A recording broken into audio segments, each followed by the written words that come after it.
평생 동안 주식책을 단 한 권만 읽을 수 있다면 저는 이 책을 고를 겁니다. 피터 린치의 전설로 떠나는 월가의 영웅입니다. 2권 뽑는다면 비겁한 돈까지 읽을 겁니다. 전설적인 투자자 피터 린치의 투자법에 빠져보시죠. 그간의 투자 관점이 모조리 부서질 겁니다. 책의 초반에서 저자는 말합니다. 본인도 여전히 실수하고 손해보는 종목이 있다고요. 저자의 인간미가 느껴집니다. 사실 이 책은 웃기고 재미있습니다. 11개 종목 가운데 대박 종목 하나만 발굴하면 된다. 한 종목만 제대로 고른다면 나머지 종목 모두에서 실수를 저질러도 여전히 투자에 성공할 수 있다. 사실 모든 종목에서 성공할 수는 없습니다. 그렇지만 피터 린치가 말하니까 신뢰도가 성큼 다르죠. 주식 수익률은 어느 정도면 훌륭할까요? 피터 린치가 명쾌하게 얘기해줍니다. 연 9에서 10%가 주식의 일반적인 장기 수익률이며 역사적인 시장 평균이다. 직접 종목을 선택한 보람이 있으려면 복리로 연 12에서 15% 수익을 올려야 한다. 미국의 S&P 500에 투자하면 연 9에서 10%를 벌 수 있습니다. 그러니까 적어도 수익률이 10%보다는 높아야 직접 투자하는 의미가 있다는군요. 마음이 무거워집니다.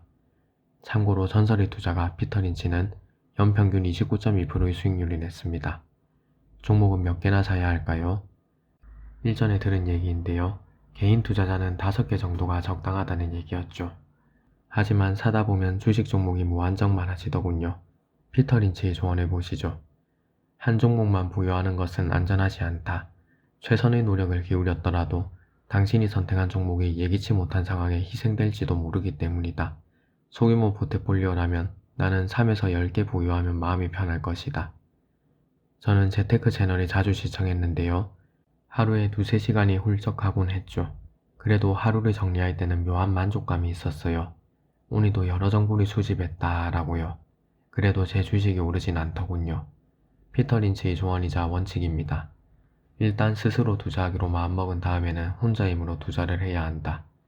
이는 확실한 정보, 증권사의 추천 종목, 뉴스레터에서 제시하는 놓칠 수 없는 최신 정보 등을 무시하고 스스로 조사해야 한다는 뜻이다.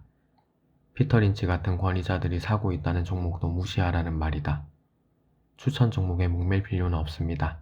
추천할 당시에 이미 오른 상태죠. 지루하게 횡보하고 내려가기도 하고요. 저희 경험을 보더라도 마찬가지입니다. 주식 채널에서 긴 시간에 보내도 성과가 딱히 없었거든요. SK하이닉스를 추천하길래 샀다가 1년 넘게 물려 있었습니다. 겨우 본전만 건지고 나왔죠. 저는 증권사의 개별 종목 리포트를 즐겨 읽는데요. 리포트에 적힌 목표 주가까지 가는 일은 정말로 드뭅니다. 목표 주가는 헛된 희망이 아닐까 하고 생각하곤 합니다. 거기까지 올라가는 것을 본 적이 없거든요. 그러면 우리는 어떤 주식을 사야 할까요?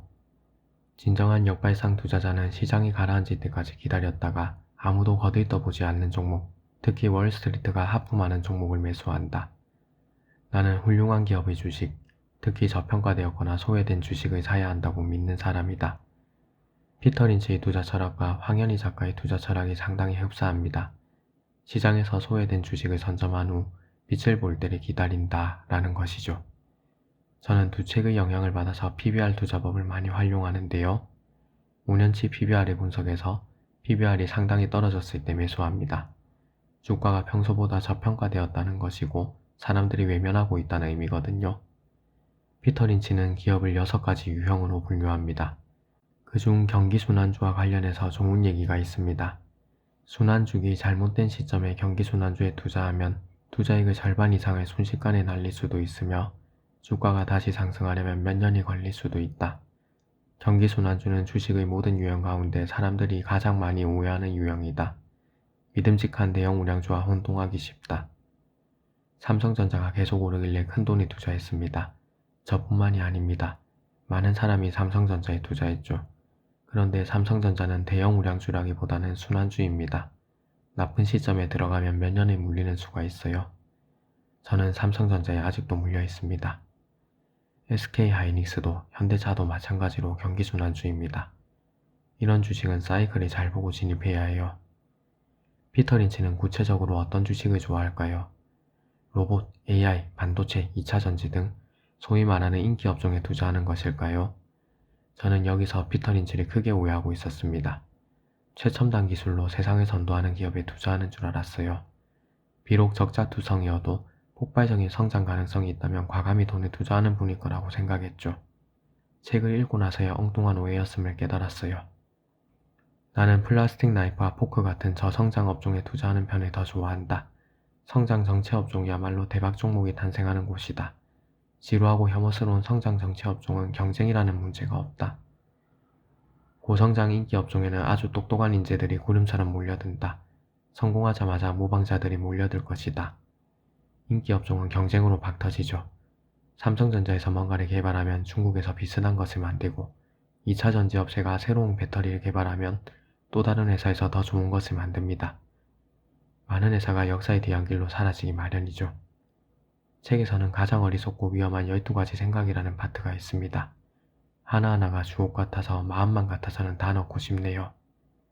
불량 탓으로 돌리고 한 가지만 소개해드릴게요. 10달러까지 반등하면 팔아야지. 내 경험으로는 한 번 짓밟힌 주식은 우리가 오르면 팔겠다고 작정한 수준까지 회복되는 법이 없다. 이 고통스러운 과정이 10년 동안 진행될 때도 있다. 책의 저자 피터 린치는 1944년 출생으로 46세에 이른 나이에 돌연 은퇴했는데요. 그의 투자 방법을 이 책에서 만날 수 있습니다. 넣고 싶은 내용은 무한정 많았습니다.